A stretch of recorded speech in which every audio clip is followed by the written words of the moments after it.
There are some good guys who are fighting back against this idea that Republicans and Democrats seem to agree to. Yeah, when Bush and Obama did all the wiretapping of citizens, whether it was the warrantless wiretapping under Bush or it's the expansive wiretapping of all U.S. citizens under President Obama, it's A-OK. Well, some think that it's not OK.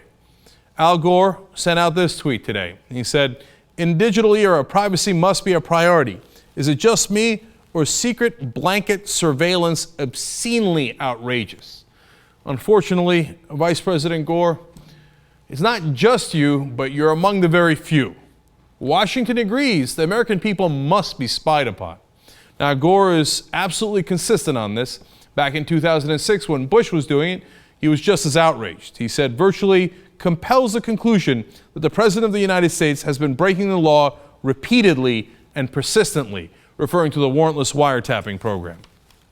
Now, we have this very unique situation in America today where progressives and libertarians, some that are significant Democrats and some that are significant Republicans, actually agree. Now, they are the minority in Washington or otherwise. They're not in the country. I would bet that they represent the majority of the country, but Washington doesn't give a damn about the majority of the country.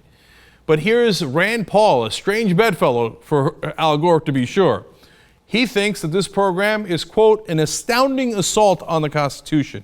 He went on to say, after revelations that the Internal Revenue Service targeted political dissidents and the Department of Justice seized reporters' phone records, it would appear that this administration has now sunk to a new low. He went on to say, if the President and Congress would obey the Fourth Amendment we all swore to uphold, this new shocking revelation that the government is now spying on citizens' phone data en masse would never have happened.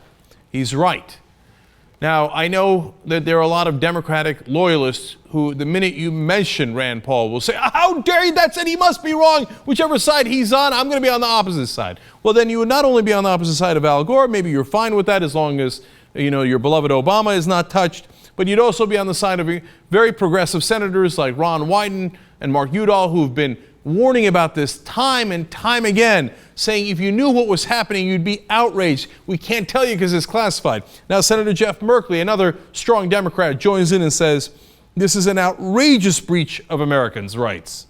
And then we go back to the Republicans. Now, look, I don't like agreeing with Jim Sensenbrenner, and I don't agree with him on almost anything. And he is one of the authors of the Patriot Act, and he was dead wrong about it at the time.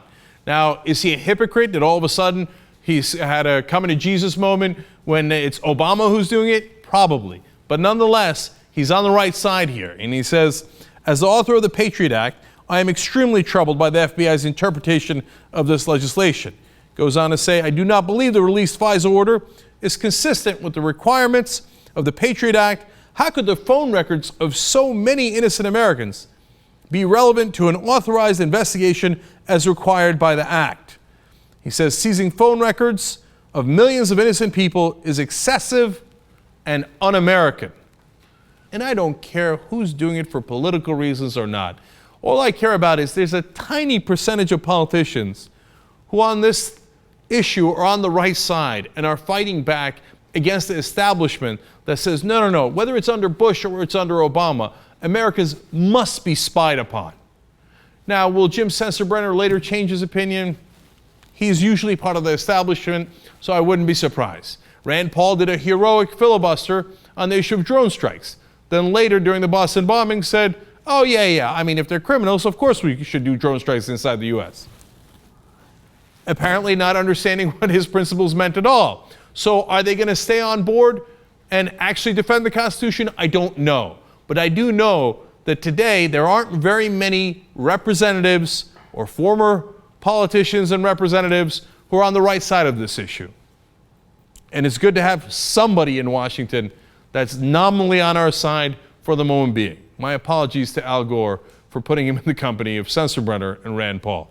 But that is the reality, and if they want to have any chance of success on this issue, they've got to stick together. We all have to stick together. We can't let our government do this to us.